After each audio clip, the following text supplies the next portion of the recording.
Tonight, we continue following the fire that tore through the historic Gilbert building in downtown Beaumont. The two-alarm blaze burned for 10 hours before firefighters put it out. But the area around that building and the nearby roads remain closed. Good evening, Southeast Texas. I'm Jordan Williams. The fire at that historic property, one of the largest blazes in recent memory. More than 100 firefighters, including a crew from Nederland, fought it well through the night. We'll talk more about the history lost to the flames in a moment. But first, let's turn to Kyle Orr with us live in downtown Beaumont. Kyle, we still see firefighters and those crews behind you. I know you spoke with the building owner and the fire chief. What are they telling you? That's right, Jordan. Chief White tells me last night it was all hands on deck to put out the enormous blaze at the corner of Pearl Street and Bowie Street. Chief White says Beaumont Fire responded to the call around 7:09 p.m., initially entering the building to extinguish the blaze.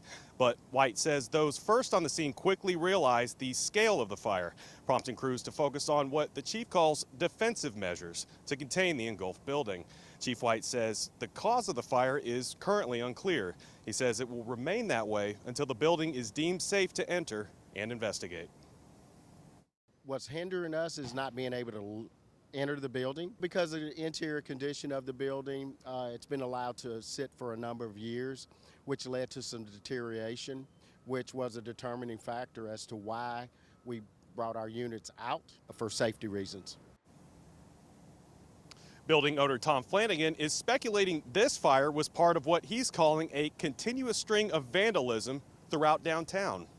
This fire had nothing to do with some of the social media that people are putting out there, the lack of maintenance or anything like that. The fire was set by vandals and probable arson. This was a devastating loss. We're heartbroken. We're committed to the city and to beautifying downtown.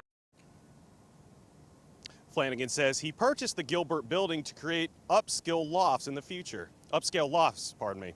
He tells 12 News that he remains committed to the part he'll play in Beaumont Vision 2035. And again, the area around the Gilbert building remains closed off. The roads remain closed off, and crews are still investigating as to what, why, and how this fire happened. Live in downtown Beaumont, Kyle Orr, 12 News. Still so many questions, Kyle. We will see you back at 6 o'clock. Thank you, sir. Now, the city, meantime, tells us it is waiting to learn more about the structural integrity of what's left of the building and whether what's left can be saved. 12 News spoke with Beaumont Mayor Roy West this afternoon.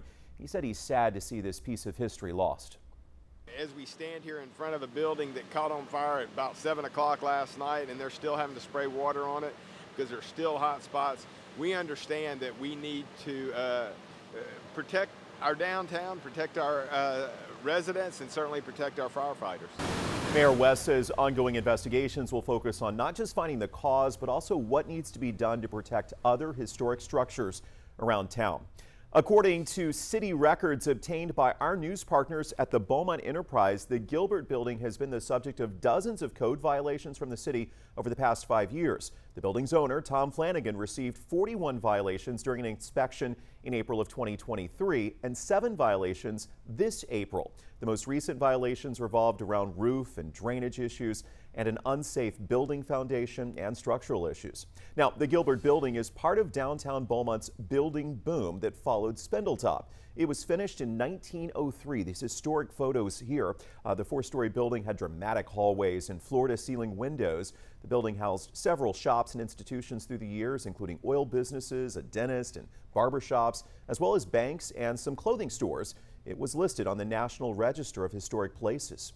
In a statement, the Jefferson County Historical Commission wrote that it is, quote, deeply saddened by the loss of the historic 1903 Gilbert building, and that, quote, our hope is that a renewed interest in Jefferson County history will encourage preservation of our remaining resources. 12 News will continue following the aftermath of this fire, from the investigation to the impact on other nearby buildings. Stay with us on air and online.